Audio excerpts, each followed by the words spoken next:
The Mediterranean sun blazed mercilessly against the white stone terrace of the Monaco resort, each ray seeming to amplify the headache pulsing behind my eyes. I pressed my fingers to my temples, trying to focus on the financial reports scattered across the glass table before me, but the numbers blurred together like watercolors in rain.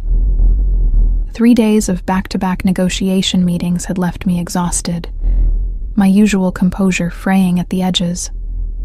I reached for my water glass, the condensation cool against my palm, and took a long sip, hoping the hydration would clear my head. The ice clinked softly, a delicate sound almost lost beneath the distant murmur of waves against the shore and the low hum of conversation from other resort guests scattered across the terraces below. This annual business conference in Monaco was supposed to be straightforward: consolidate alliances, finalize shipping routes, maintain the territorial agreements that kept the East Coast running smoothly under our family's influence. Instead, I'd spent 72 hours navigating inflated egos and thinly veiled power plays, all while maintaining the facade of legitimate business dealings. My phone buzzed against the table, Enzo's name illuminating the screen with a curt message. Meeting with the Calabrese family moved to 4 p.m. Dress code formal. Don't be late. I suppressed a sigh. Enzo Moretti, at 34, was the most meticulous, demanding, and, if I was being honest, intimidating boss I'd ever worked for. As his personal secretary for the past 2 years, I'd learned to anticipate his needs before he voiced them, to read his moods in the subtle tightening of his jaw, or the dangerous softness that crept into his voice when someone tested his patience. Working for a man who controlled half the East Coast's underground operations required a particular kind of discretion, a willingness to see without truly seeing, to know without acknowledging what I knew. The heat was becoming unbearable. I could feel sweat beading at my hairline, trickling down the back of my neck beneath the severe bun I'd twisted my dark hair into that morning. My cream linen blouse clung uncomfortably to my shoulders, and I longed for the air-conditioned sanctuary of my hotel room. But Enzo had asked me to review these quarterly reports before the Calabrese meeting, and I'd learned quickly that his requests were actually commands wrapped in courteous language. I was so absorbed in deciphering a particularly convoluted shipping manifest that I didn't notice Marco's approach until his shadow fell across my papers, mercifully blocking the sun's assault. "Miss Russo," his deep voice rumbled with concern. "You're going to burn." I looked up to find Enzo's head of security standing beside my chair, his broad frame creating a welcome patch of shade.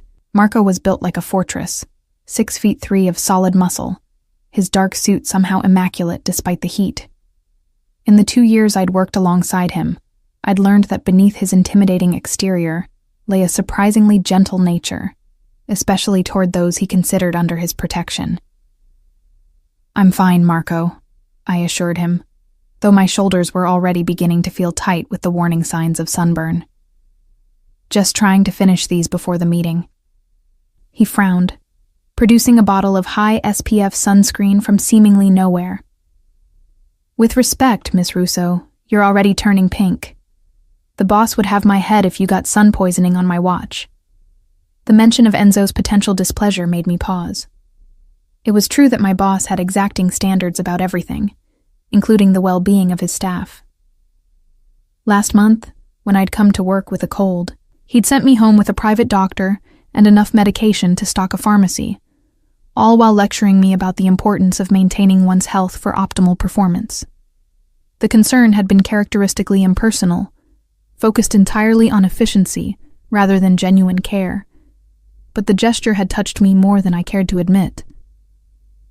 "I suppose a little sunscreen wouldn't hurt," I conceded, reaching for the bottle. "Turn around," Marco instructed. "Your shoulders and back of your neck are the worst. You'll never reach it yourself." There was nothing inappropriate in his tone.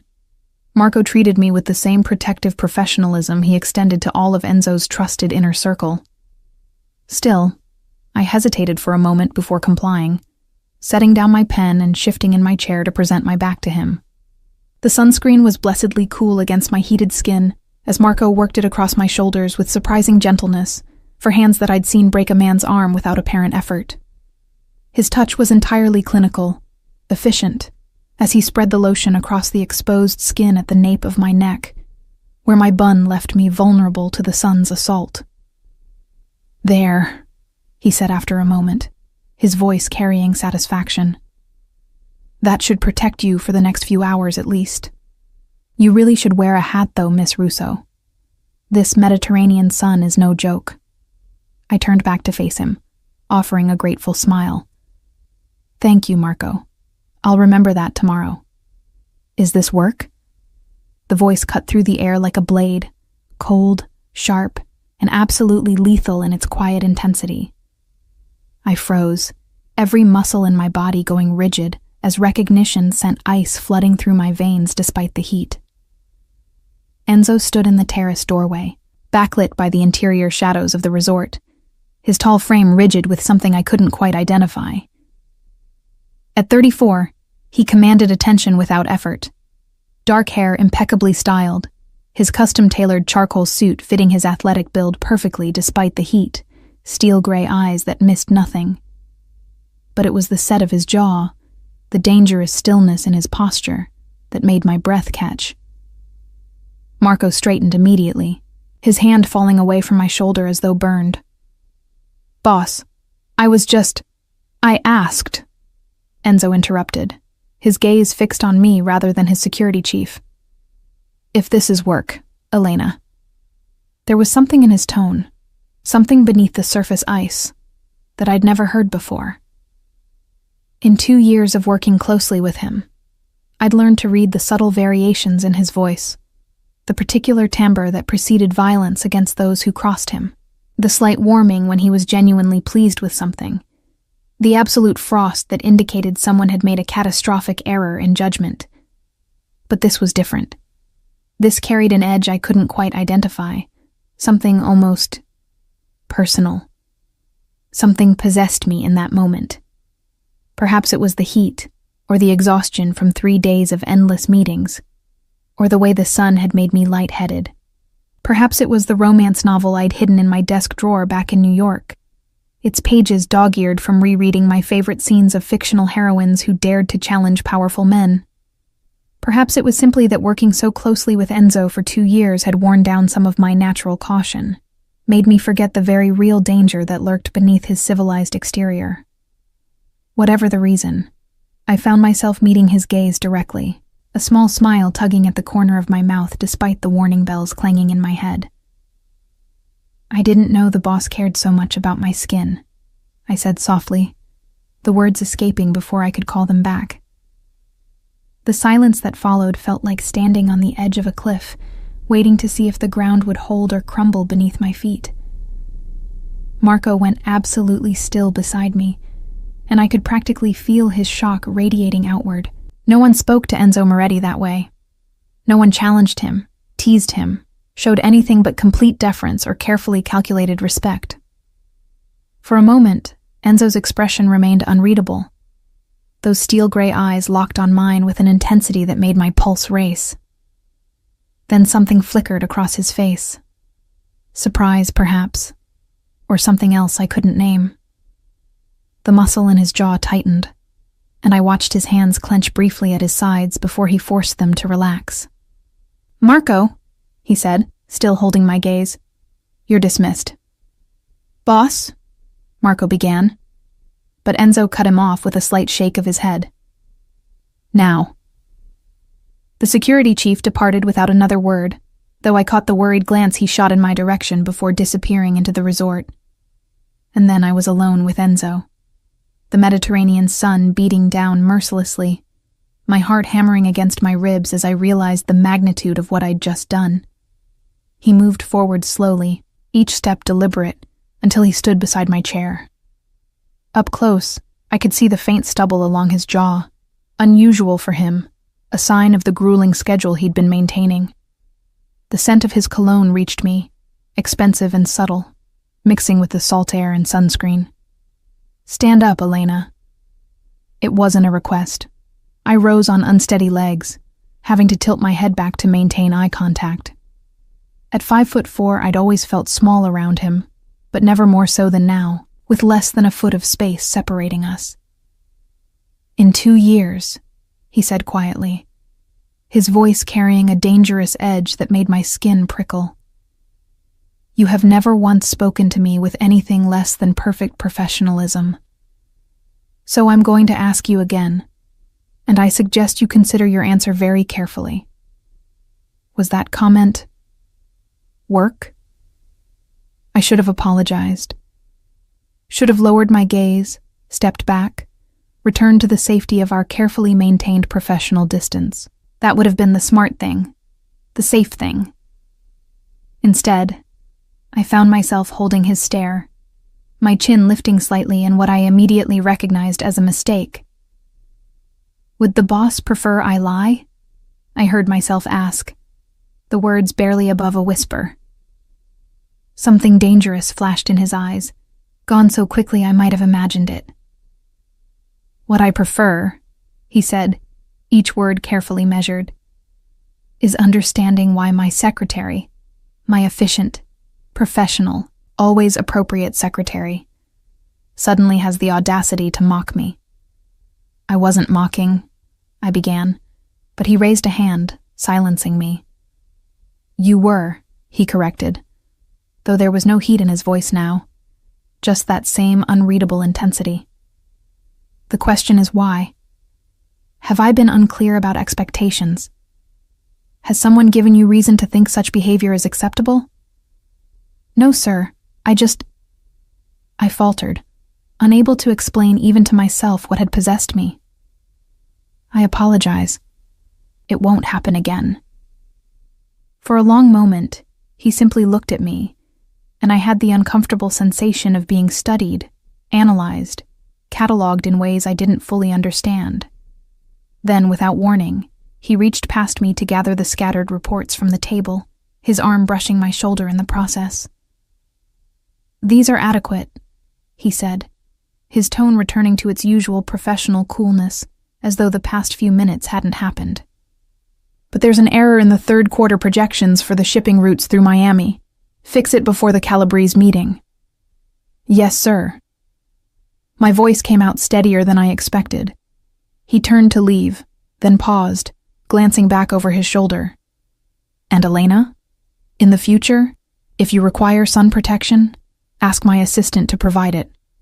Marco has other responsibilities."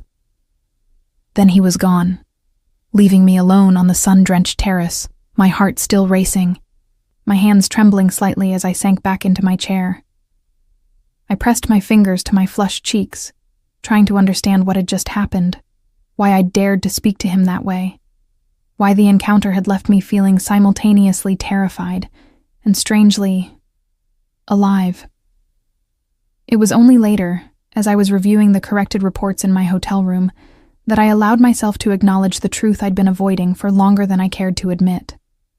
The way my pulse jumped when Enzo entered a room, the warmth that spread through my chest when he praised my work, the dreams I refused to examine too closely, where professional boundaries blurred into something infinitely more dangerous. I was falling for my boss. For a man who controlled a criminal empire with an iron fist, who inspired fear in hardened criminals, who saw me as nothing more than a useful employee. For a man I could never, should never, allow myself to want. I pulled the latest romance novel from my suitcase, a guilty pleasure I'd never admit to anyone, and tried to lose myself in the fictional world of passionate declarations and happily ever afters. But even the story's powerful hero seemed pale compared to the reality of Enzo Moretti, and the heroine's romantic dreams felt uncomfortably close to my own hopeless fantasies. Outside my window, the sun was setting over Monaco, painting the sky in shades of gold and crimson. Tomorrow would bring new meetings, new challenges, the return to professional distance and carefully maintained boundaries. But tonight, alone in my room, I allowed myself to touch my shoulder where Marco's hands had been, where Enzo's gaze had lingered with that unreadable intensity. And I wondered just for a moment what it would feel like if those hands had been his instead. The Calabrese meeting had gone exactly as Enzo predicted. Tense negotiations over shipping routes that ended with handshakes and veiled threats disguised as business courtesies. I'd taken notes throughout, maintaining my usual professional demeanor, though I could feel his eyes on me more than once during the 3-hour ordeal. Each time I glanced up, he was looking elsewhere, but the weight of his attention lingered like a physical touch. 2 months had passed since Monaco, and I'd convinced myself that the terrace incident was an aberration, a heat-induced moment of madness we'd both chosen to forget. Life had returned to normal, or as normal as life could be when you worked for a man who controlled half the East Coast's underground operations. The New York autumn had arrived with its characteristic bite, transforming the city into a canvas of amber and crimson. I pulled my coat tighter as I stepped out of Enzo's Midtown headquarters, the October wind cutting through the wool with ease. It was nearly 8 in the evening, the streets still bustling with the energy that never quite left Manhattan, even as darkness fell. "Miss Russo, your car."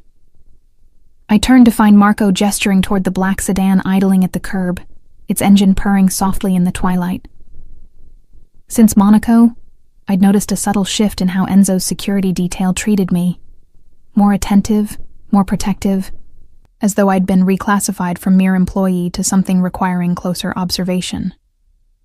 "Actually, I think I'll walk tonight," I said, adjusting my briefcase strap on my shoulder. "It's only 10 blocks to my apartment, and the fresh air might help clear my head." Marco's expression remained neutral, but I caught the slight tightening around his eyes. "The boss prefers you use the car service, Miss Russo, especially after dark." It wasn't the first time this conversation had occurred. In fact, it had become an almost nightly ritual, me asserting my independence, Marco gently but firmly redirecting me toward Enzo's preferences. Usually I acquiesced without much protest, too tired to argue. But tonight, after hours of watching Enzo negotiate territorial agreements with the cold precision of a chess master, I needed the space to breathe, to remember that I existed outside the gravitational pull of his world. "Please tell Mr. Moretti I appreciate his concern, but I'm perfectly capable of— Tell me yourself." The voice came from behind me, and I spun to find Enzo emerging from the building's entrance, his suit jacket unbuttoned, the knot of his tie loosened slightly. Small concessions to comfort that somehow made him look more dangerous rather than less. In 2 years, I'd rarely seen him less than perfectly composed, and the sight of him in this slightly disheveled state sent an unwelcome flutter through my stomach. "I was just explaining to Marco that I'd prefer to walk home tonight," I said, forcing my voice to remain steady. "It's not far, and the weather is— It's 42 degrees and dropping," Enzo interrupted, moving to stand beside his security chief. "You're carrying confidential documents in that briefcase, and you're exhausted after a 12-hour workday. Marco, ensure Miss Russo gets home safely." The dismissal was clear, but something in me, perhaps the same reckless impulse that had possessed me in Monaco, refused to yield. "With respect, sir, I'm not actually required to use the car service. My contract specifies—" "Your contract." His eyes locked onto mine with that intensity I'd come to recognize as a warning sign. "You're going to cite your employment contract to me, Elena?" The way he said my name, with that slight emphasis that made it sound like both a caress and a reprimand, sent heat flooding to my cheeks. I was acutely aware of Marco standing nearby, of the driver waiting patiently by the car, of the pedestrians flowing past us on the sidewalk. We were having this confrontation in public, which was so unlike Enzo that it immediately put me on edge. "I'm simply pointing out that I have the right to— Get in the car." 3 words, spoken quietly enough that anyone passing might have missed them, but carrying such absolute authority that I felt my knees weaken slightly. This was Enzo in command mode, the voice he used when giving orders he expected to be obeyed without question.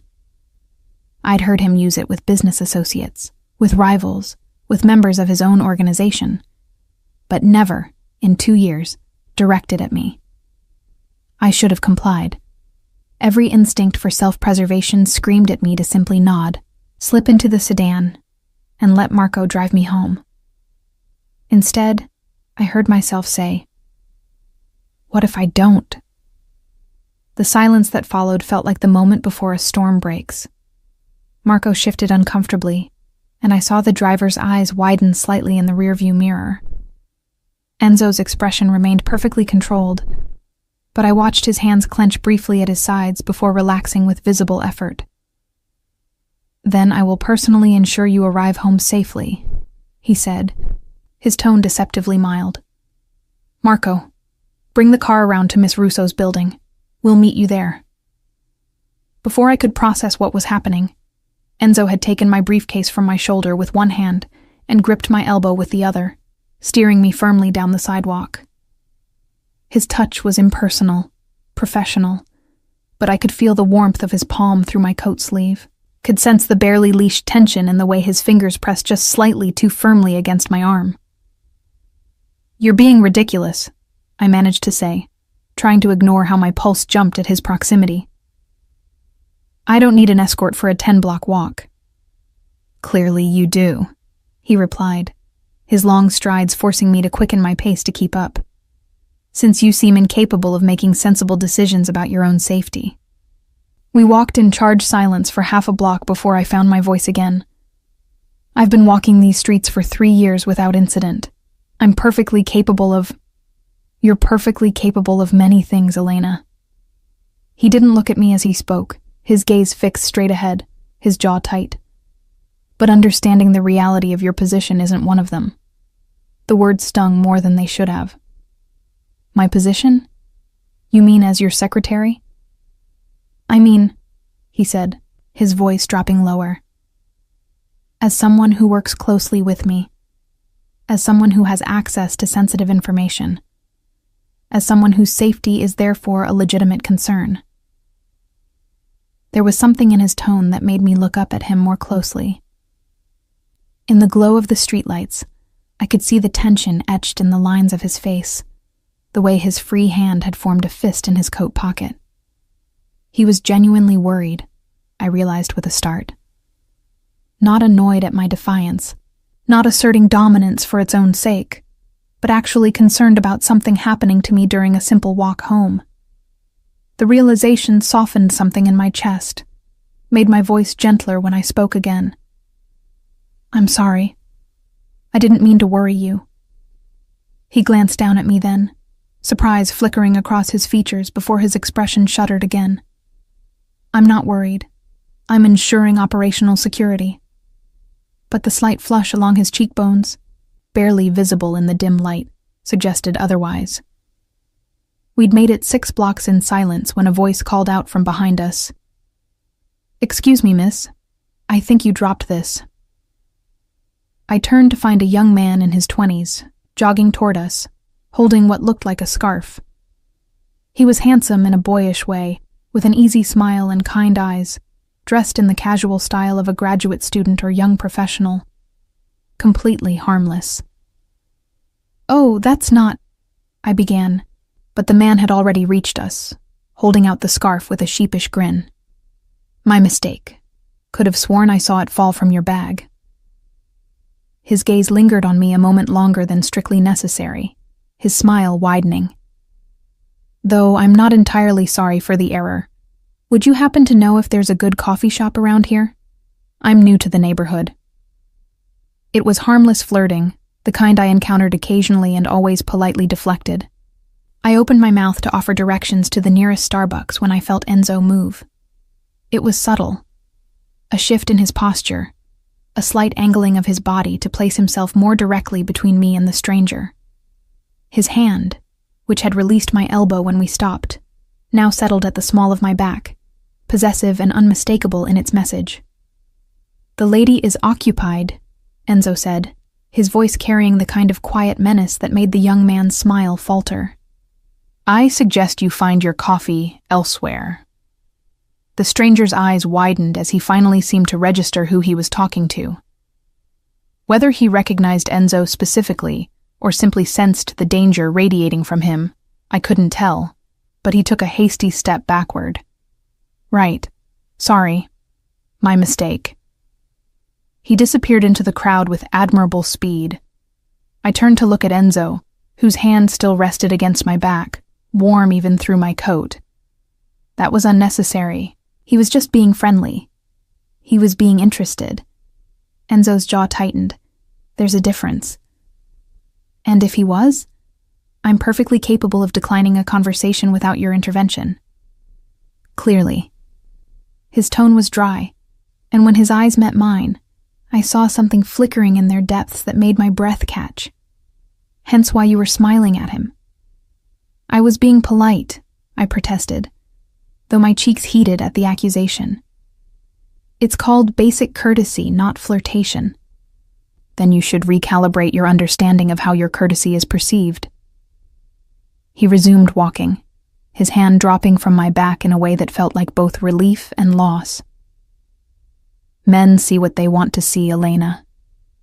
Your friendliness can be easily misinterpreted as invitation. The presumption in his words ignited something in me. So I should be cold and dismissive to every stranger who speaks to me? Should I scowl at doormen and waiters too? Or is this special advice reserved for situations where I might accidentally smile at someone without your permission? He stopped walking so abruptly that I took 2 more steps before realizing he was no longer beside me. When I turned back, he was staring at me with an expression I'd never seen before. Not anger exactly, but something raw and unguarded that disappeared almost instantly behind his usual mask of control. Without my permission, he repeated, his voice soft and dangerous. Is that what you think this is about? I don't know what this is about, I admitted, frustration bleeding into my words. You've never cared about my personal interactions before.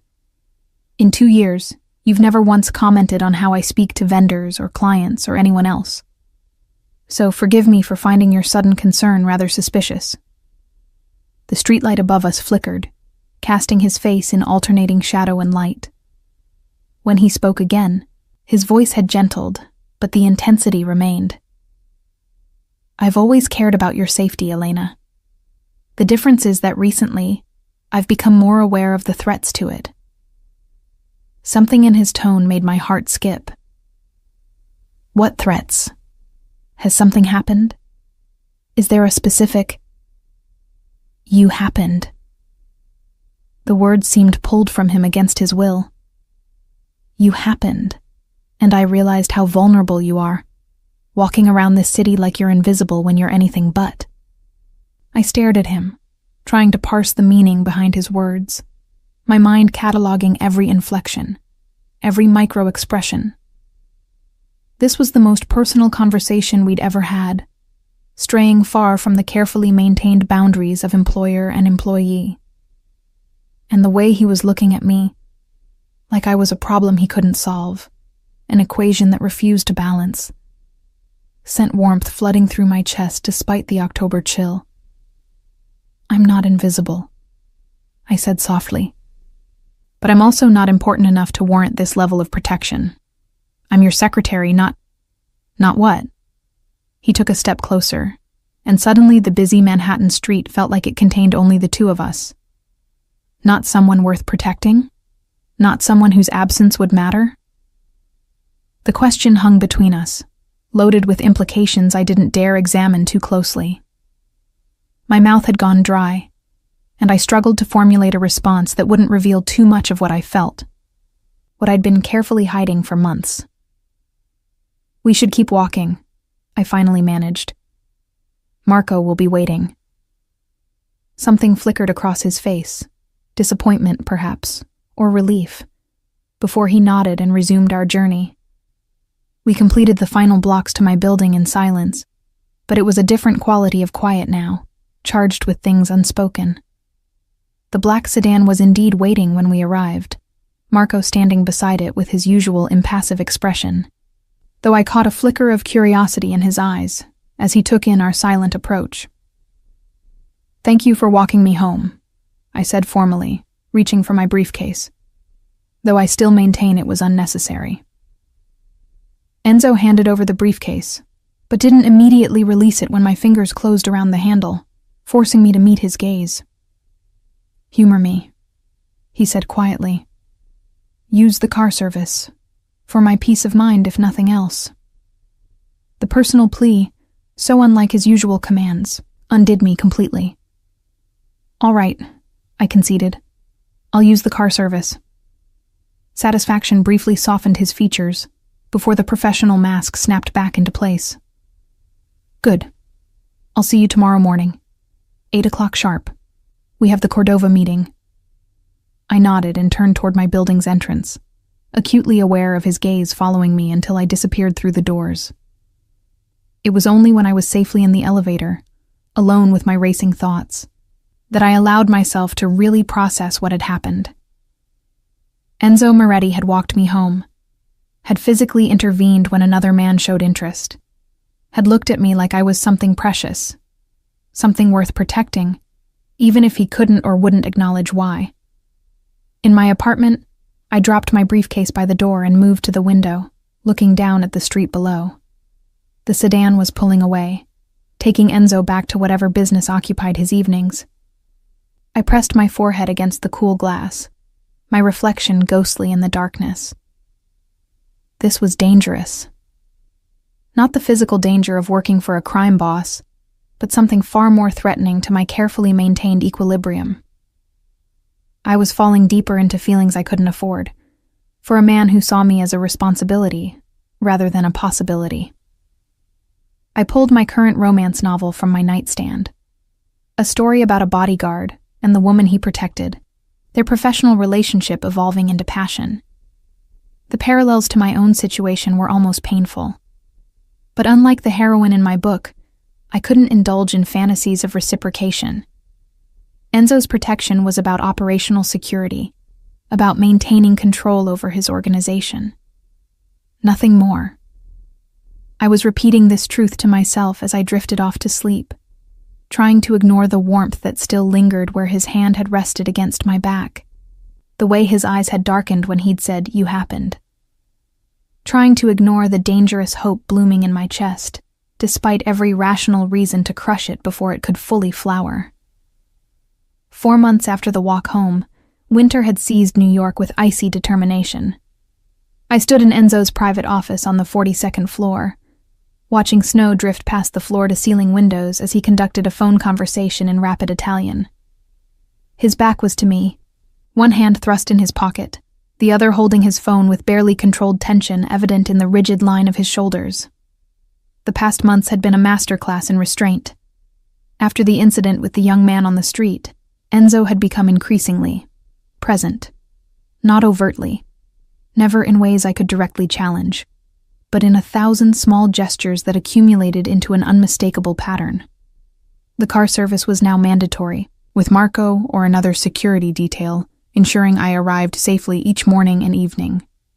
The lunch meetings I once attended alone now always included Enzo's presence, his sharp gaze tracking every interaction I had with vendors, clients, or business associates.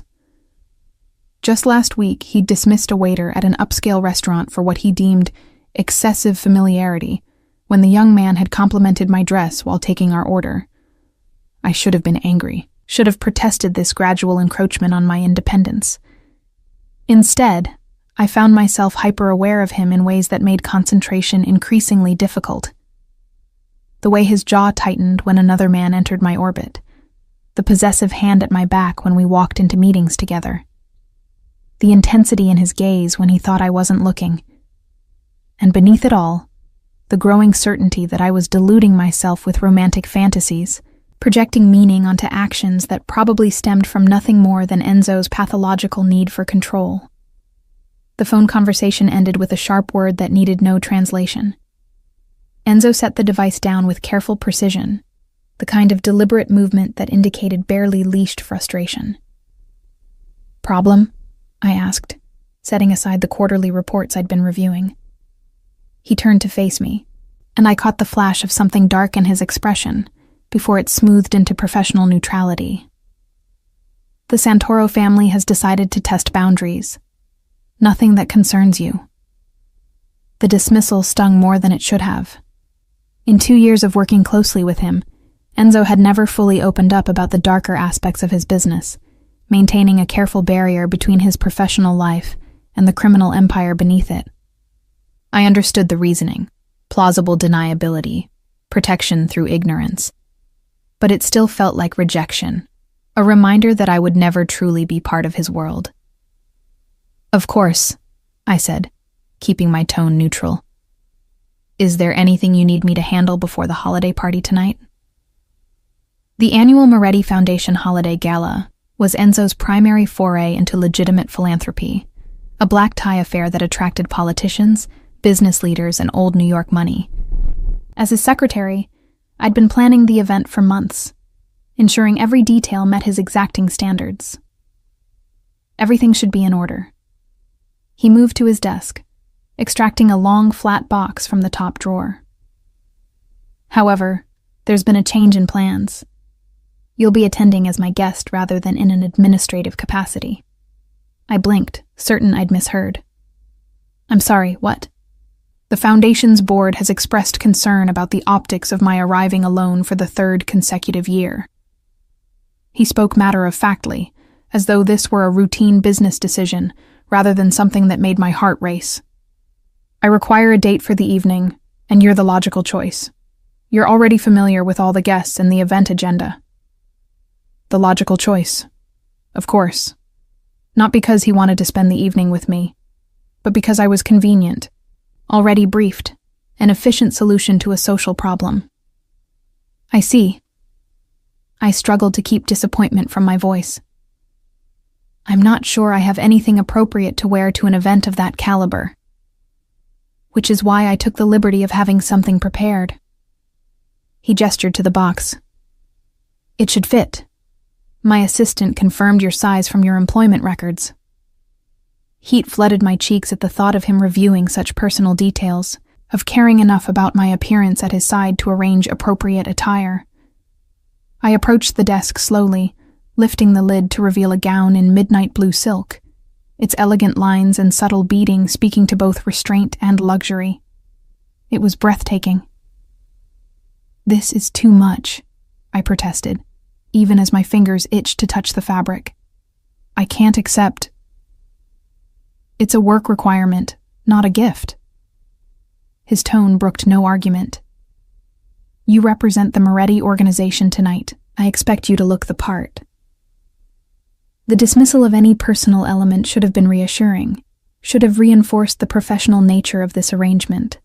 Instead, it felt like another door closing, another reminder that whatever I imagined I saw in his actions, I was reading romance into practicality.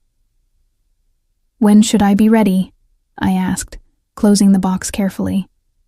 "The car will collect you at 6. We need to arrive early to greet the major donors."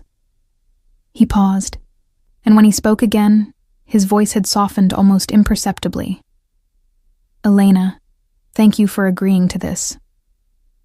The use of my first name, the hint of genuine gratitude, sent warmth cascading through my chest despite my better judgment. "Of course, it's part of my job." Something flickered in his eyes. Was it disappointment? Before his expression cleared. "Indeed. You're dismissed for the afternoon. Take time to prepare." I gathered my belongings, acutely aware of his gaze following me to the door. As I reached for the handle, his voice stopped me. "Elena?" I turned back to find him watching me with an intensity that made breathing difficult. "Yes?" "The dress. Blue suits you."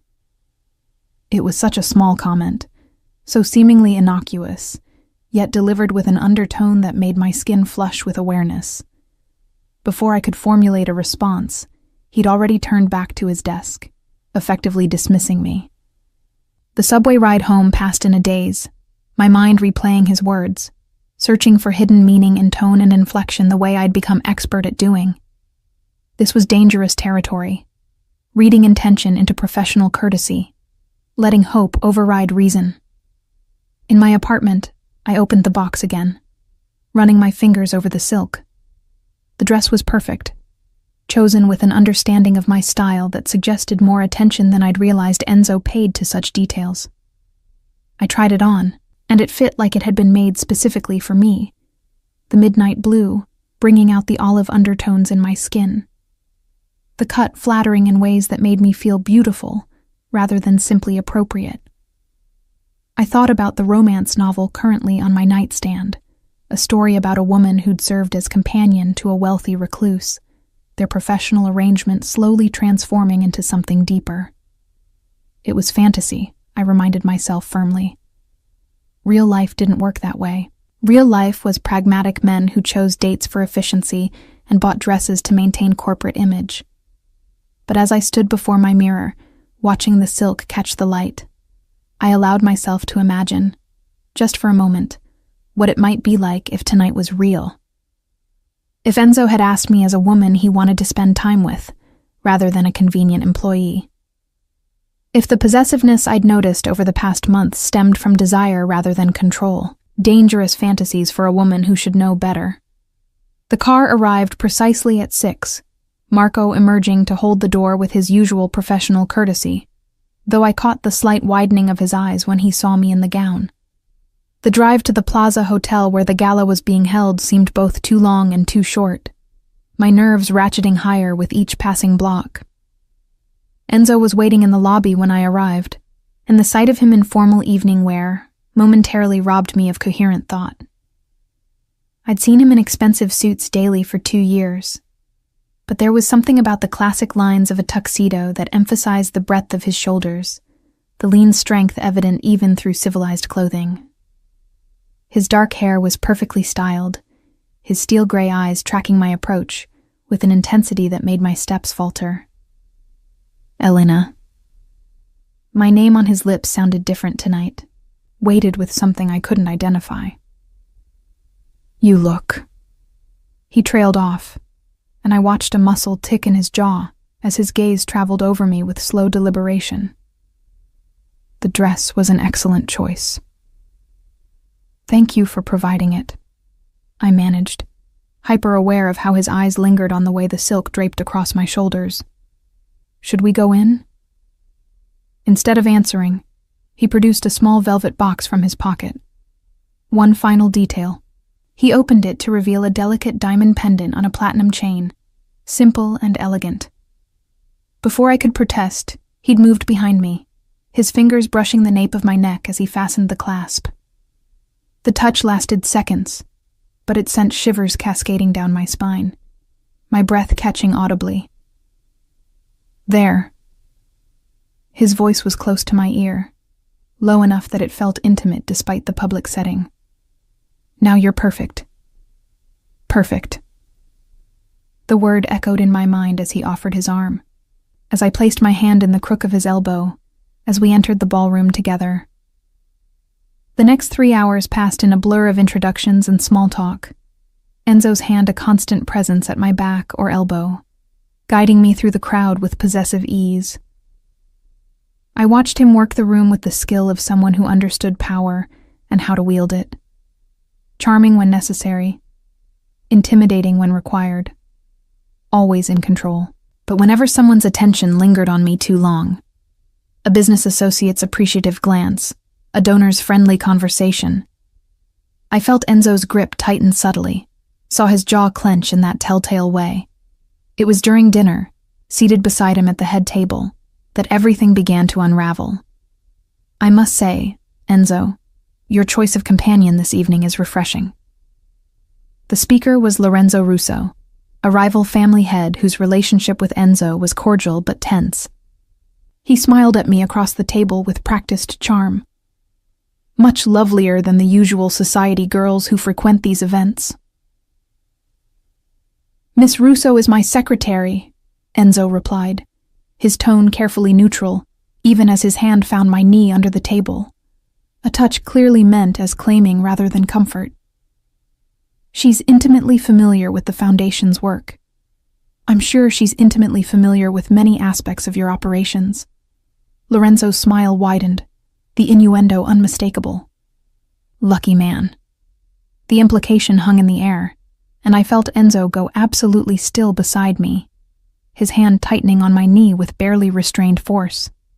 When he spoke, his voice carried the kind of quiet menace I'd heard him use with those who'd made catastrophic errors in judgment. I'd choose your next words very carefully, Lorenzo. The temperature at the table seemed to drop several degrees.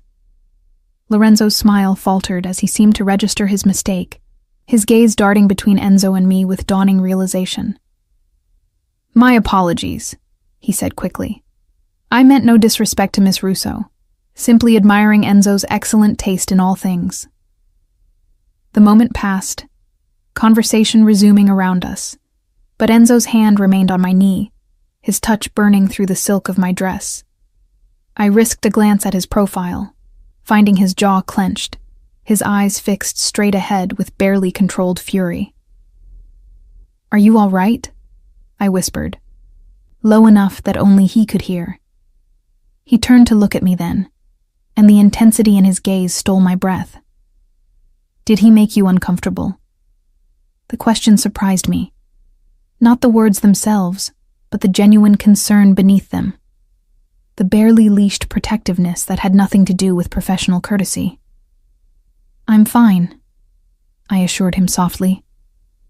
It's not the first time someone's made assumptions about working relationships. It should be the last. His voice was low, dangerous, and his hand finally lifted from my knee, only to find my hand on the table, his fingers threading through mine in a gesture that was entirely too intimate for the public setting. You deserve better than crude innuendo from men who should know better. My heart hammered against my ribs as I stared at our joined hands, his thumb absently stroking across my knuckles in a way that couldn't possibly be unconscious. Enzo, dance with me. It wasn't a question. He was already rising, drawing me with him toward the dance floor where other couples swayed to the string quartet. My mind screamed warnings. This was crossing lines, blurring boundaries, inviting complications neither of us could afford. But my traitorous body followed his lead as he guided me to the center of the floor. His hand settled at my waist, warm even through silk, while his other hand cradled mine against his chest. We began to move, and I was struck by how naturally we fit together, how his taller frame seemed designed to shelter mine, how right it felt to be held this way. I need to tell you something, he said after a moment, his voice rough. About why I brought you tonight. My pulse jumped. You said it was for the board, for appearances. I lied. The admission hung between us, weighted with implications that terrified and thrilled me in equal measure. Or rather, I told myself that was the reason. But the truth is, I wanted you here. Not as my secretary. Not as a convenient solution to a social problem. As my date. The world seemed to tilt beneath my feet. I don't understand. Neither do I. A humorless laugh escaped him. For 6 months I've been trying to rationalize this, telling myself my concern was professional, that the way other men look at you only bothers me because you're part of my organization, that wanting you close was about security rather than... He trailed off, his grip on my waist tightening. I've run a criminal empire since I was 23, Elena. I've negotiated with the most dangerous men in 5 countries. And somehow, you've become the thing I can't control, can't categorize, can't seem to function rationally around. My breath caught, hope and fear warring in my chest. What are you saying?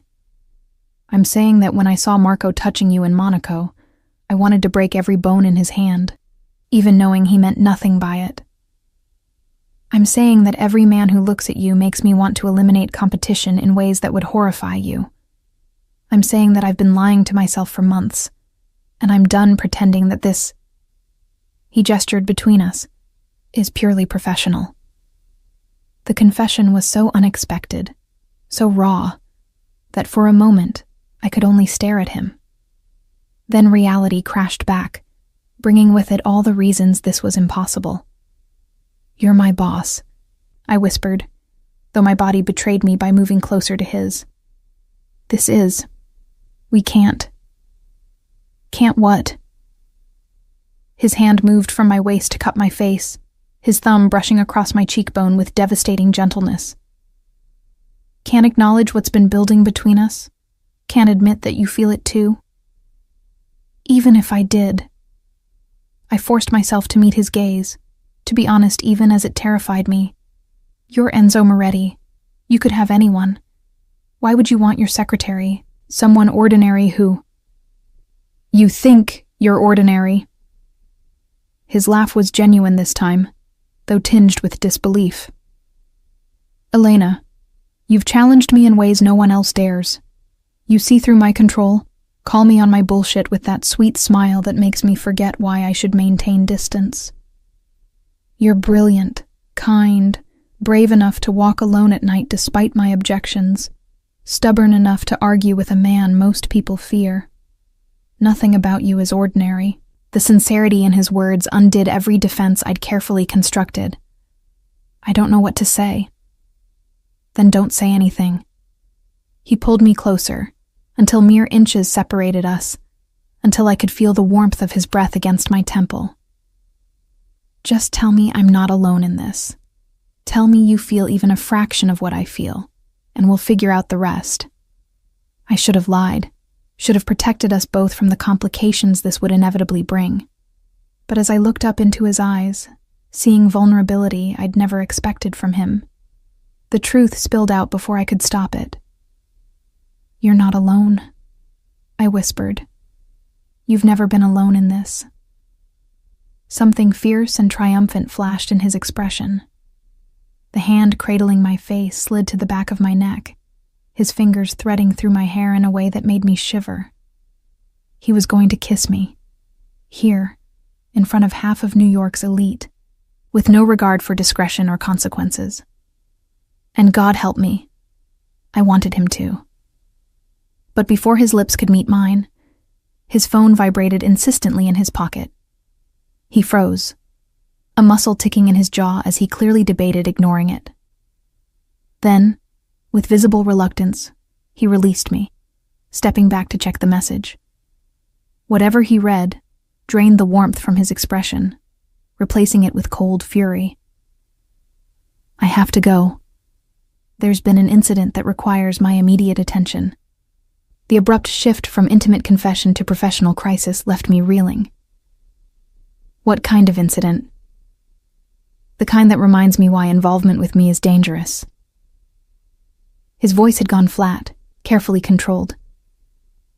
Marco will take you home. We'll discuss this later. Enzo. Not now, Elena. He was already moving away, signaling to Marco across the ballroom. Just go home. Be safe. And then he was gone, leaving me standing alone on the dance floor in a midnight blue dress and borrowed diamonds, my heart still racing from confession and near kiss, my mind struggling to process the whiplash of the past 10 minutes. Marco appeared at my elbow, his expression professionally blank. Miss Russo, the car is waiting. I followed him out of the ballroom in a daze, Enzo's words echoing in my mind. You're not alone in this. But as the car carried me through the snowy streets toward my apartment, I couldn't shake the fear that whatever incident had called him away was exactly the kind of dangerous reality that would ultimately make anything between us impossible. In my apartment, I carefully removed the diamond necklace, placing it in its velvet box with trembling fingers. The dress went onto a hanger, but I couldn't bring myself to look at my reflection. Couldn't reconcile the woman who'd danced with Enzo with the cautious secretary who'd spent 2 years hiding her feelings. Sleep eluded me that night. Instead, I lay awake, remembering the way he'd looked at me, the raw honesty in his confession, the promise of that almost kiss. And beneath it all, the growing certainty that whatever came next would change everything, for better or worse. The romance novels on my nightstand suddenly seemed less like escapist fantasy and more like prophecy. Sometimes the powerful man and the ordinary woman did find their way to each other. Sometimes professional boundaries blurred into something deeper. Sometimes the impossible became possible. But those were stories. And Enzo Moretti lived in a world where fairy tale endings collided with brutal reality, where confessions whispered on a dance floor might not survive the harsh light of day. All I could do was wait and see which truth would win. The call came at 3 a.m, 2 days after the gala. I jerked awake to my phone's insistent buzzing, my heart already racing before I'd even registered the name on the screen. Enzo. Hello? My voice came out rough with sleep and confusion. In 2 years, he'd never called me in the middle of the night. Pack a bag. Enough for 3 days. Marco will be at your building in 15 minutes. His tone was clipped, professional, but I could hear something beneath it. Tension, urgency, carefully controlled concern.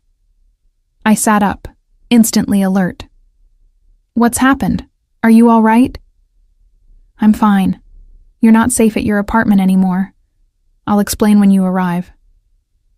Arrive where? Enzo, you're not making sense. Elena. My name was a command, pulling me into focus. There's no time for questions. Pack what you need. Trust me. The line went dead before I could respond. Trust me. 2 words that should have sent me running, that should have triggered every self-preservation instinct I possessed. Instead, I found myself moving on autopilot, throwing clothes and toiletries into a bag, my hands shaking as I tried to process what was happening. The Santoro situation. Whatever incident had pulled Enzo away from the gala. This had to be connected, had to be the dangerous reality he'd warned me about. And somehow, it now threatened me directly. Marco was indeed waiting when I descended to the street, his usually stoic expression tight with something that might have been worry. He took my bag without a word, ushering me into the familiar black sedan with an urgency that made my stomach clench. Marco, what's going on? Where are we going? The boss will explain. He pulled into traffic with practiced ease, his eyes constantly checking the rearview mirror as though expecting pursuit. You're safe now, Miss Russo. That's what matters. Safe. The word felt hollow as we drove through the pre-dawn darkness, leaving Manhattan behind for highways I didn't recognize. I tried to orient myself, but exhaustion and fear made concentration difficult. All I knew was that we were heading north, away from the city, into territory I'd never navigated. 40 minutes later, we turned onto a private road marked only by a subtle gate that opened automatically at our approach. The estate that emerged from the darkness took my breath away, a sprawling property that managed to project both elegance and security, every line designed with purpose. The main house was dark stone and glass, illuminated by subtle landscape lighting that emphasized its architecture without revealing too much detail. Marco pulled up to the entrance, and my door opened before I could reach for the handle. Enzo stood there, dressed in dark slacks and a partially unbuttoned dress shirt, his hair slightly disheveled as though he'd been running his hands through it. The relief that crossed his face when he saw me was quickly masked, but I'd seen it. Genuine, unguarded emotion that made my chest tighten. You're all right. It wasn't a question, but his hands moved to my arms anyway, as though needing physical confirmation. You scared me half to death with that phone call, I said, allowing him to help me from the car, even as anger and fear warred in my chest. What's going on? Why am I here? Inside first. His hand found the small of my back, that now familiar possessive touch guiding me toward the entrance. Then I'll explain everything. The interior of the house matched its exterior, expensive but not ostentatious, designed for comfort and security in equal measure. Enzo led me to a study paneled in dark wood, gesturing me toward a leather sofa, while he poured 2 glasses of amber liquid from a crystal decanter. I don't drink whiskey, I protested, but he pressed a glass into my hands anyway. Tonight you do. Trust me. You'll want it. I took a small sip, the burn of expensive scotch clearing some of the fog from my mind. Enzo settled into the chair across from me, elbows on his knees, his gaze fixed on mine with an intensity that made breathing difficult. The Santoro family has decided to escalate their challenge to my territory, he began without preamble. 2 nights ago, they made a move against one of my operations. It failed, but in the process, They obtained information about my associations, including you. My fingers tightened on the glass. What kind of information? Enough to identify you as someone close to me. Someone whose absence or harm would be personally affecting rather than merely a business inconvenience. His jaw clenched. They've made it clear that you're now a potential target, a pressure point they might choose to exploit. The words should have terrified me, and part of me was terrified. But another part, the part that had been falling for this dangerous man for months, focused on something else entirely. Someone close to you, I repeated softly. Is that what I am? His eyes darkened. After the gala, after what I told you, did you think I was speaking hypothetically? I thought you might reconsider in the cold light of day. Realize that involving yourself with your secretary was a complication you didn't need. Elena. He set his own glass aside, leaning forward until only inches separated us. The Santoros identified you as a vulnerability, precisely because I haven't been as careful about hiding my interest as I should have been. The way I look at you, position myself near you, respond to other men's attention. It's apparently been obvious to anyone paying attention. Heat flooded my cheeks. I didn't realize. Neither did I. Not until Lorenzo made that comment at the gala, and I nearly put him through a wall for implying you were anything less than deserving of absolute respect. He reached out, his hand finding mine where it rested on the sofa, his thumb tracing patterns across my knuckles. I've spent my entire adult life maintaining control, keeping everyone at a calculated distance. And then you walked into that interview 2 years ago, so serious in your bargain suit, determined to prove you belonged in a world that clearly intimidated you. And somehow, without meaning to, you got under every defense I'd constructed. My breath caught at the raw honesty in his confession. What happens now? Now you stay here, under my protection, until the Santoro situation is resolved. His grip on my hand tightened. This estate has security that rivals military installations. No one gets in or out without my knowledge. You'll be safe. For how long? As long as it takes. He paused, something vulnerable flickering in his expression. And potentially longer, if you're willing. The implication hung between us, weighted with possibility and danger in equal measure. You're asking me to move in with you. I'm asking you to let me keep you safe. The rest. He lifted my hand to his lips, pressing a kiss to my knuckles that sent shivers cascading down my spine. The rest we'll figure out together. I should have said no. Should have insisted on alternative arrangements, maintained professional boundaries, protected myself from the inevitable complications. Instead, I found myself nodding, my voice barely above a whisper, okay. Relief transformed his features, making him look younger, less burdened. I'll have your things moved from your apartment tomorrow. In the meantime, there are guest rooms. I don't want a guest room. The words escaped before I could call them back, bold and reckless. Not if this is real. Not if what you said at the gala was true. Something fierce and possessive flashed in his eyes. Elena, you should understand what you're agreeing to. I'm not a man who does casual involvement. If we cross this line, then we cross it. I set my whiskey glass aside, suddenly certain despite all the rational reasons to hesitate. I'm tired of pretending, Enzo. Tired of hiding how I feel, of watching you from a distance, of going home alone every night when all I want is to be close to you. He was moving before I'd finished speaking, pulling me into his arms with a desperation that stole my breath. His mouth found mine in a kiss that was nothing like the gentle, almost kiss from the gala.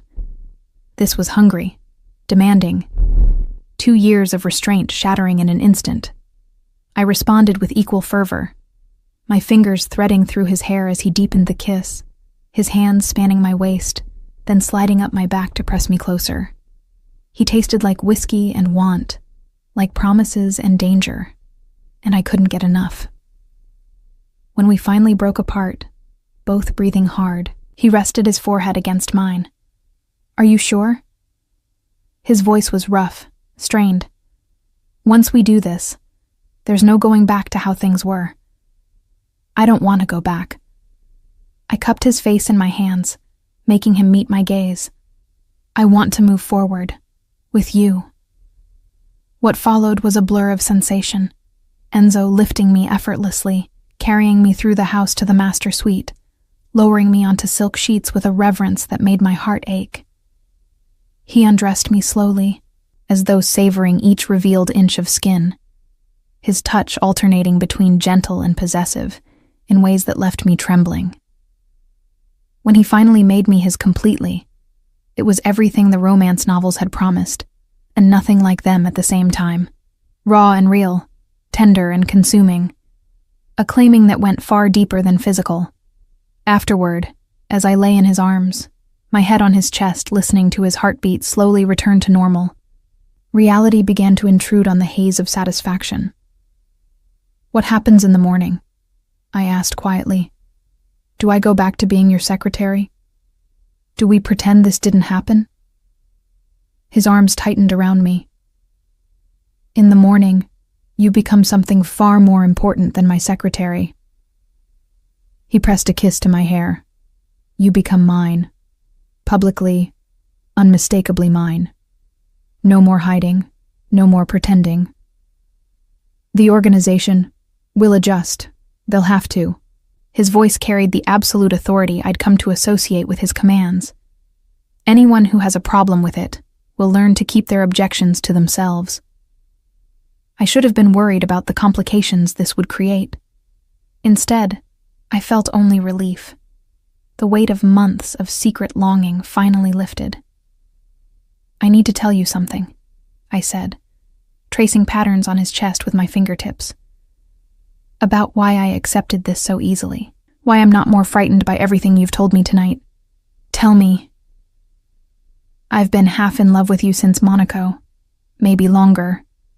The confession spilled out, easier now that we'd crossed so many other lines. "Every time you got possessive, every time you positioned yourself between me and other men, every small gesture of protection, I knew I should be annoyed, should assert my independence. But instead, I'd go home and replay it in my mind, adding it to the collection of moments that made me hope you might feel something too." His hand found my chin, tilting my face up to meet his gaze. "Half in love?" "All the way in love," I corrected, my cheeks heating. I just didn't want to admit it fully, even to myself. "Good." His smile was fierce, possessive. "Because I'm not letting you go, Elena. Not now, not ever. Whatever comes next, the Santoros, the organization, all of it, we face together." It should have felt like too much, too fast. But somehow, lying in his arms in this fortress of a home, I felt safer than I'd ever been. Protected not just by security systems and guards, but by the fierce determination in his voice when he spoke of keeping me close. The danger was real. The Santoros. The complications of loving a man like Enzo. The fundamental impossibility of our situation. But so was this. The way he held me like I was precious. The vulnerability he showed that I suspected few others ever witnessed. In the morning, there would be logistics to manage, security protocols to establish, a new reality to navigate. But for now, in the pre-dawn darkness of Enzo Moretti's bedroom, I allowed myself to simply be. To be wanted, protected, loved by a man who controlled an empire, but had somehow lost control when it came to me. "Sleep," he murmured against my hair. "Tomorrow starts our new normal." And I did, safe in his arms, my last conscious thought a silent prayer that whatever challenges tomorrow brought, we'd be strong enough to face them together. Morning arrived with golden sunlight streaming through floor-to-ceiling windows I didn't recognize, momentarily disorienting me before memory flooded back. Enzo's confession, the threat from the Santoros, the night we'd spent crossing every line that had separated us for 2 years. I turned to find him already awake, propped on one elbow, watching me with an intensity that made my breath catch. His dark hair was tousled, his jaw shadowed with morning stubble, and the way his gaze traveled over my face held a possessiveness that was unmistakable. "Good morning," I managed, suddenly aware of how vulnerable I felt in the daylight, without the cover of darkness or the urgency of the moment to shield me from the magnitude of what we'd done. "Good morning." His hand came up to cup my cheek, his thumb brushing across my lower lip with devastating gentleness. "Any regrets?" "No." The answer came without hesitation, surprising us both with its certainty. "You?" "Only that I wasted 2 years maintaining distance when I could have had this." He leaned in to kiss me, soft and lingering, before pulling back with visible reluctance. "But we need to talk about practicalities. Your position, the organization, how we move forward." Reality crashed back, bringing with it all the complications I'd ignored in the heat of the moment. "I can't be your secretary anymore. Not if we're—" "No, you can't." He sat up, the sheets pooling at his waist in a way that made concentration difficult. "Which is why I'm promoting you. The Moretti Foundation needs a new director. Someone who understands my vision, who can manage both the legitimate operations and navigate the complexities of our actual business model." I blinked, trying to process the offer. "You want me to run the foundation?" "You've been essentially running it for the past year anyway, managing the gala, coordinating with board members, overseeing grant distributions." His expression was serious, professional, despite our state of undress. "The only difference is that now it will be official, with appropriate compensation and authority to match the responsibility. People will talk. They'll assume I got the position because of this." I gestured between us. "Let them assume what they want." His voice hardened, taking on the edge I recognized from business negotiations. "You're more than qualified. Anyone who questions your credentials will answer to me." The fierce protectiveness in his tone sent warmth flooding through my chest. "And the Santoro situation? How long do I need to stay here?" Something flickered in his expression. Hesitation, calculation, the weighing of truths. "The Santoros have been dealt with." "What does that mean, exactly?" "It means," he said carefully, "that as of last night, they're no longer in a position to threaten anyone under my protection. The details aren't something you need to concern yourself with." Translation. Whatever he'd done had been violent enough that he wanted to shield me from it. Part of me appreciated the consideration. Part of me recognized that this was the reality of loving a man like Enzo.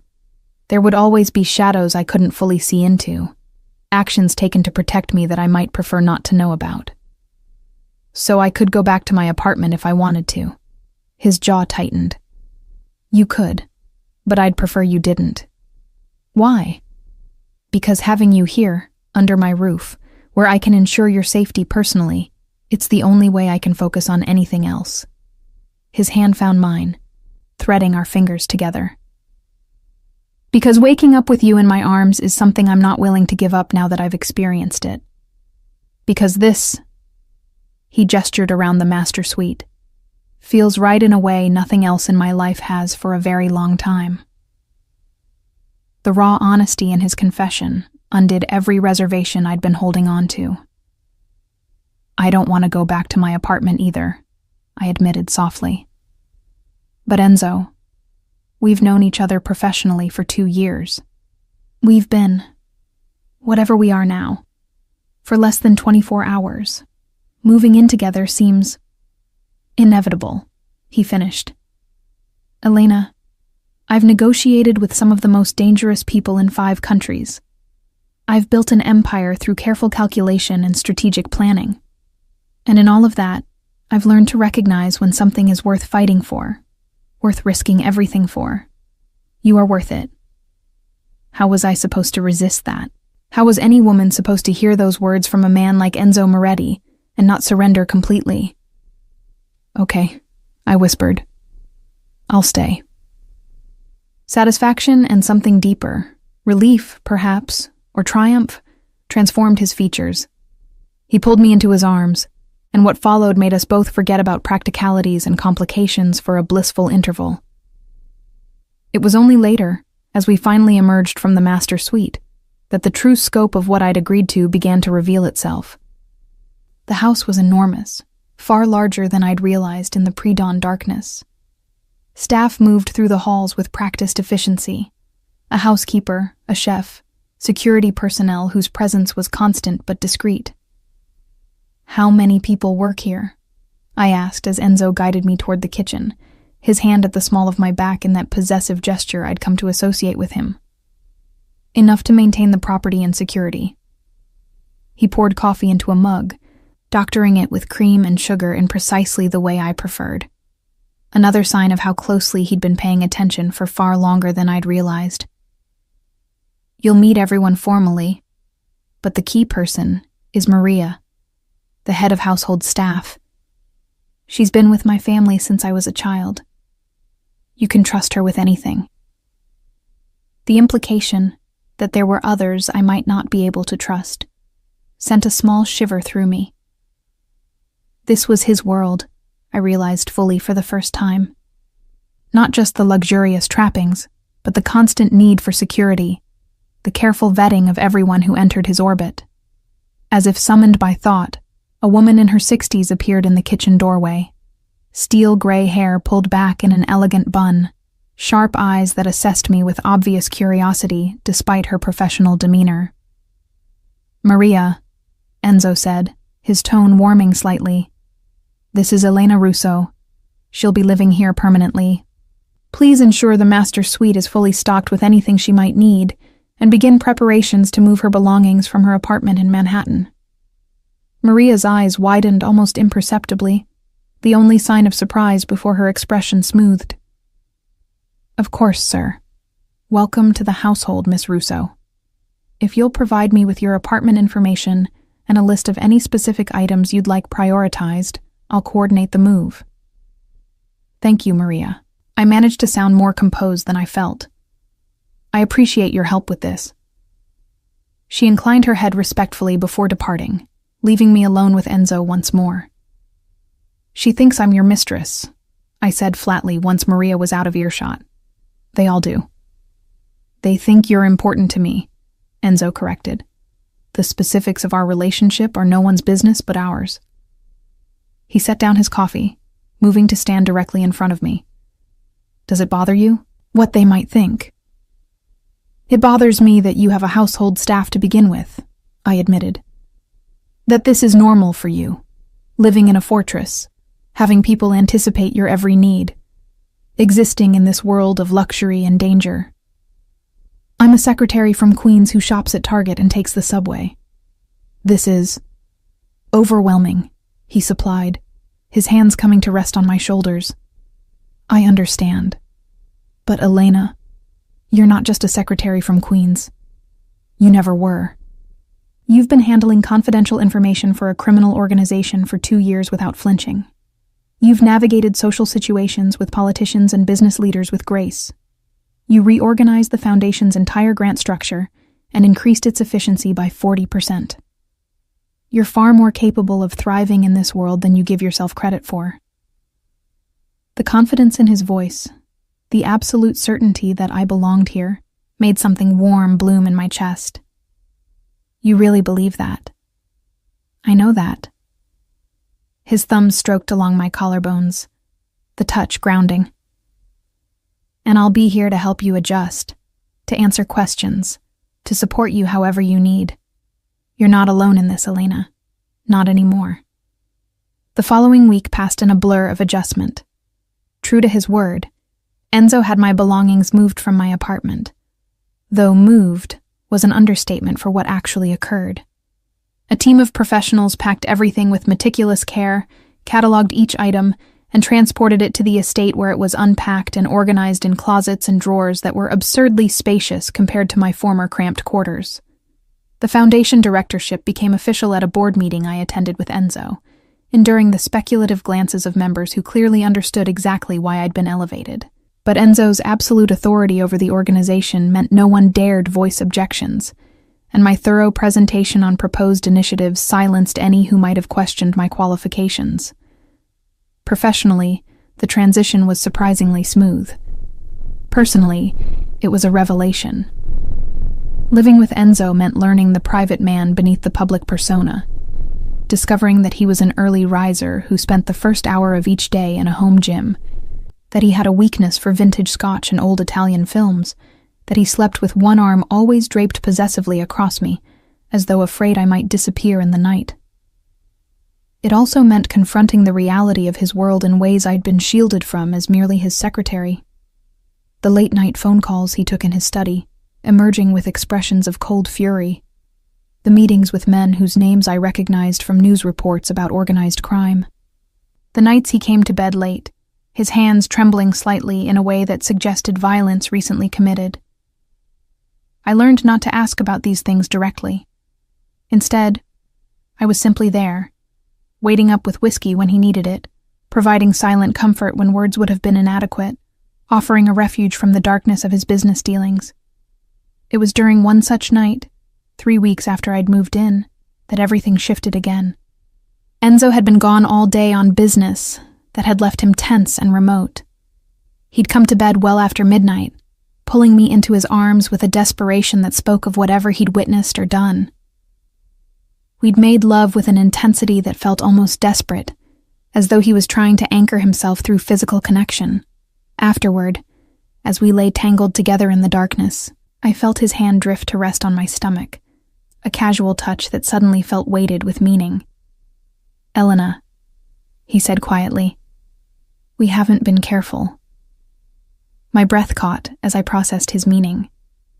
3 weeks of sharing his bed, of mornings that often began with passion before we'd even fully woken, of nights when restraint was the furthest thing from either of our minds. In the intensity of everything that had changed, the practical considerations had simply not occurred to me. "I know," I whispered, my hand covering his where it rested against my abdomen. "I haven't.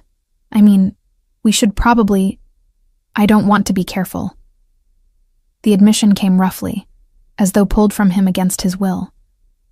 "The thought of you carrying my child, it should terrify me. It should be the last thing I'd risk, given my world, the dangers. But instead, I prompted when he fell silent. Instead, I find myself hoping." His hand pressed more firmly against my stomach, possessive and protective. "Is that insane? We've been together for less than a month." "Completely insane," I agreed, but my voice was soft, understanding. "But then again, everything about us has been insane from the beginning. Why should this be any different?" He shifted to look down at me, and even in the darkness I could see the vulnerability in his expression, a rare glimpse of the man beneath the armor. "If you were pregnant, would that frighten you?" I considered the question honestly. A month ago, the idea would have terrified me. But now, knowing Enzo's fierce protectiveness, the resources at his disposal, the way he looked at me like I was precious beyond measure. "A little," I admitted, "but not enough to not want it, if it happened." Something fierce and possessive flashed in his eyes. "Then let it happen. Let me give you this, Elena. Let me give us a family." The proposal, if it could be called that, should have sent me running. Instead, I found myself nodding, my hand tightening over his. "Okay," I whispered. "Okay." What followed was a claiming more profound than any that had come before. Enzo making love to me with a reverence and purpose that left me trembling.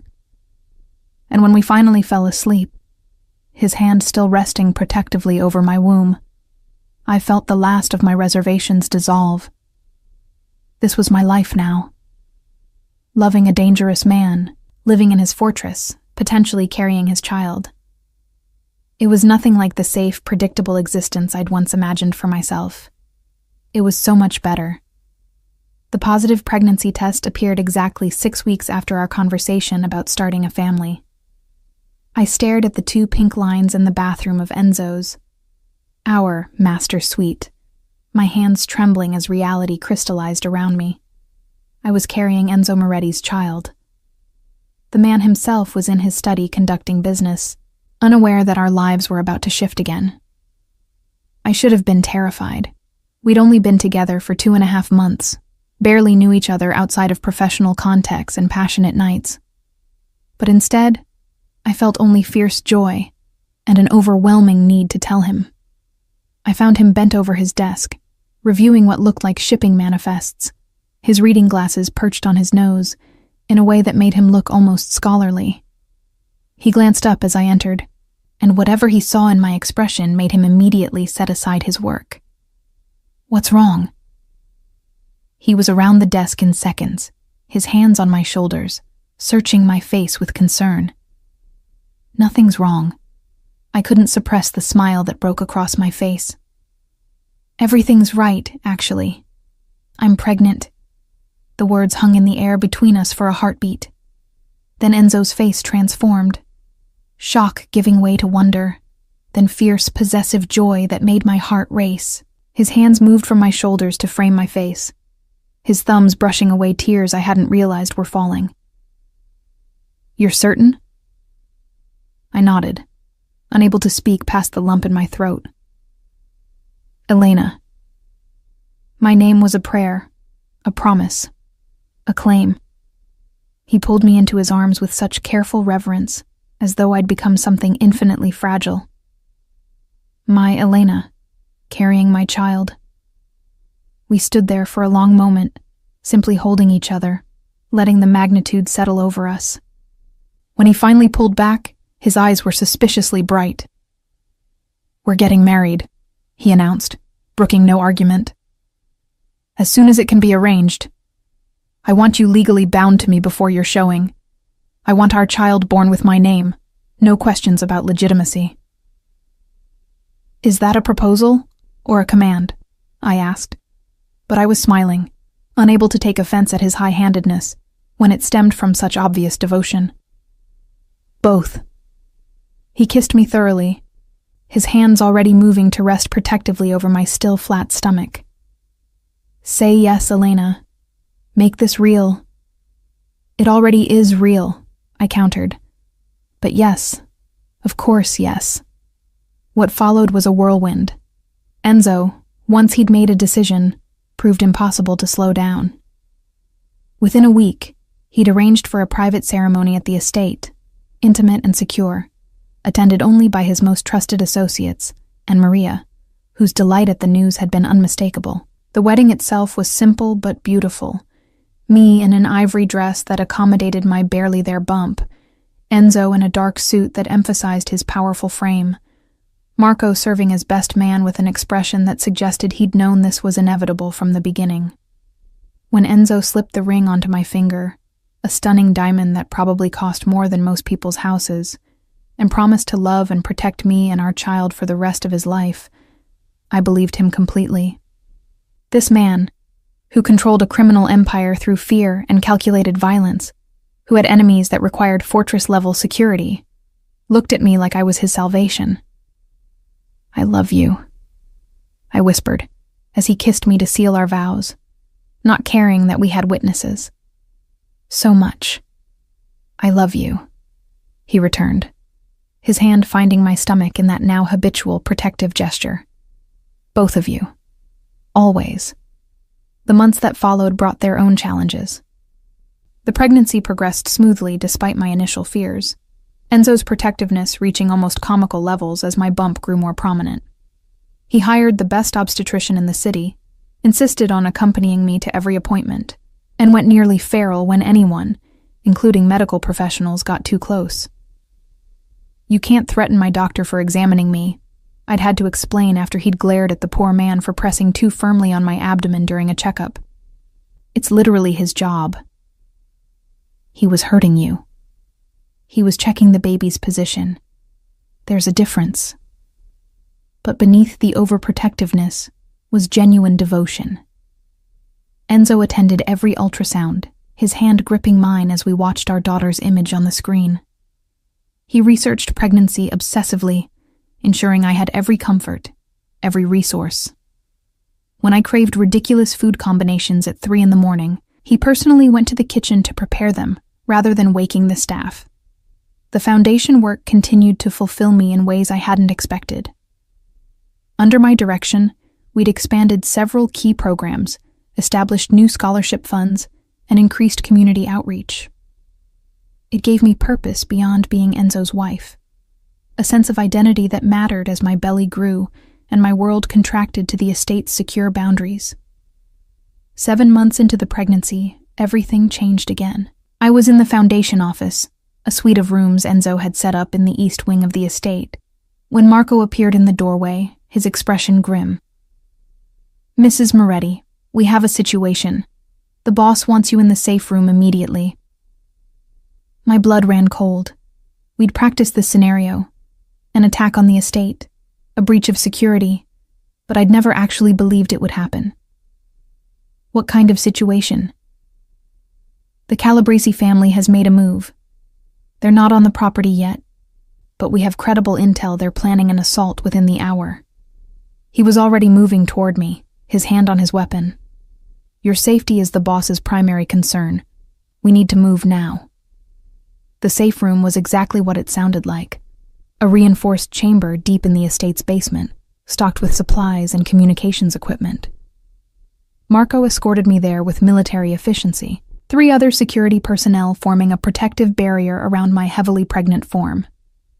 Enzo was already there when we arrived, pacing like a caged predator, his phone pressed to his ear as he issued rapid commands in Italian. The moment he saw me, he ended the call and pulled me into his arms with desperate intensity. "Are you all right? The baby?" "We're fine," I assured him, though my heart was racing. Marco said the Calabresi family is about to learn what happens when they threaten what's mine. His voice was cold, deadly, the tone I'd heard him use with enemies but never directed at me. "They think they can leverage my family, use you and our daughter as pressure points. They're wrong. Enzo, stay here." He kissed me hard, possessive. "Marco and his team will protect you. I'm going to end this." Fear clutched at my heart. "Don't go. Let your men handle it. You don't need to." "They came after my wife. My pregnant wife." His hands moved to cradle my face, his eyes burning with barely controlled fury. "There is no delegating this, Elena. This is personal." I understood then what I'd always known intellectually, but was now confronting viscerally. Enzo's world was one where violence was currency, where perceived weakness invited attack, where protecting family meant eliminating threats permanently. "Come back to me," I whispered, my hands clutching his shirt. "Come back to us. Always." He kissed me once more, lingering, then turned to Marco. "No one gets past you. You understand? With my life, boss." And then Enzo was gone, leaving me in the safe room with Marco and 2 other guards, listening to muffled sounds from above that might have been gunfire or might have been my imagination. The next 3 hours were the longest of my life. Marco maintained professional calm, but I could see the tension in his shoulders, the way his hand never strayed far from his weapon. I sat in a corner, my hands protectively over my stomach, whispering reassurances to the baby who kicked restlessly, as though sensing my distress. When the door finally opened again, I nearly sobbed with relief. Enzo stood there, his shirt blood-stained, a cut along his jaw, but alive and whole. His eyes found mine immediately, softening from cold fury to fierce devotion in an instant. "It's over," he said simply. "The Calabresi family won't trouble us again." I didn't ask what over meant, what he'd done to ensure our safety. I simply launched myself into his arms as well as my pregnant belly allowed, tears streaming down my face as he held me with careful strength. I was so scared. Shh. He stroked my hair, his voice gentle despite the evidence of violence on his clothes. I promised I'd come back. I always keep my promises to you. That night, after he'd showered and the estate's security had been reinforced, we lay in bed together, my back against his chest, his hand splayed protectively over our daughter's movements. I can't do this, I whispered into the darkness. I can't spend our life terrified that someone will take you from us, that our daughter will grow up without her father because someone decided to challenge your territory. Then I'll make sure they don't. His voice was absolute, unyielding. What happened today? It was a message, Elena. A demonstration of what awaits anyone who threatens my family. The Calabrese family's leadership is gone. Others will think very carefully before making the same mistake. The casual way he referenced eliminating an entire family's leadership should have horrified me. Instead, I felt only relief that the threat was neutralized, that we were safe. What have you turned me into? I asked, only half joking. 2 years ago, I would have been appalled by all of this. Now I'm just grateful you're ruthless enough to protect us. You've always had steel in you, he replied, his lips brushing my temple. I just gave you permission to acknowledge it, to stop pretending you're soft when you're anything but. Perhaps he was right. Perhaps loving a man like Enzo Moretti had simply revealed aspects of myself I'd been suppressing. The willingness to embrace moral complexity, to prioritize family over abstract principles, to find strength in fierce devotion rather than conventional virtue.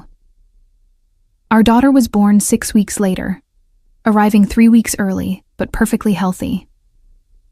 Enzo was there for every moment, holding my hand through labor, cutting the umbilical cord with trembling hands, cradling his daughter with a tenderness that brought tears to my eyes.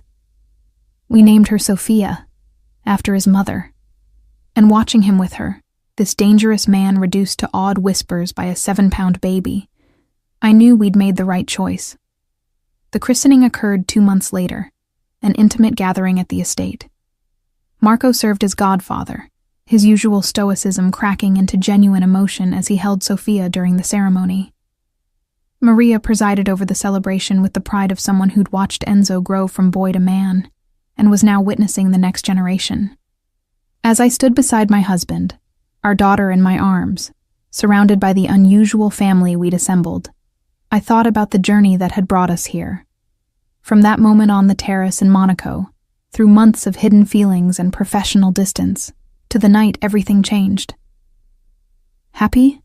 Enzo murmured, his arm around my waist, his free hand gently touching Sophia's cheek. Deliriously, I admitted, leaning into his strength.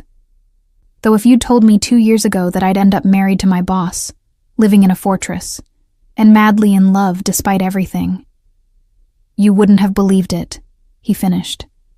Neither would I. But Elena... He turned me to face him, his gray eyes holding mine with that intensity I'd never quite grown accustomed to. You're the best thing that ever happened to me. You and Sophia, my family, my world.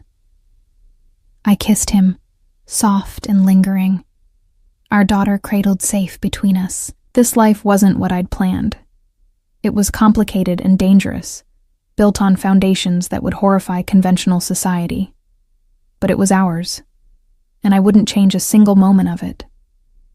Years later, when Sophia was old enough to ask how Mommy and Daddy met, I'd tell her a carefully edited version, leaving out the Monaco incident, the dangerous possessiveness, the criminal empire. I'd simply say that sometimes love finds you in unexpected places, with unexpected people, and the only thing that matters is having the courage to reach for it when it does. And when she was much older, maybe I'd tell her the whole truth, that sometimes the most dangerous thing isn't falling for the wrong man, but denying what you feel. because it doesn't fit the story you thought you were supposed to live. I'd chosen the dangerous man, the complicated love, the life that required fortresses and bodyguards and moral compromises. And I'd never been happier. From a moment of unexpected confrontation on a sun-drenched terrace to a love that defied every boundary, Elena and Enzo's journey reminds us that sometimes the most powerful connections emerge when we're brave enough to acknowledge what we truly feel. Their story proves that real love isn't about perfection. It's about finding someone worth fighting for, worth risking everything for, worth building a future with, despite all the complications. If their fierce devotion and hard-won happiness touched your heart, please click like to let us know. And we'd love to hear from you. Have you ever experienced a moment when everything changed because you finally stopped hiding your true feelings? Share your story in the comments below.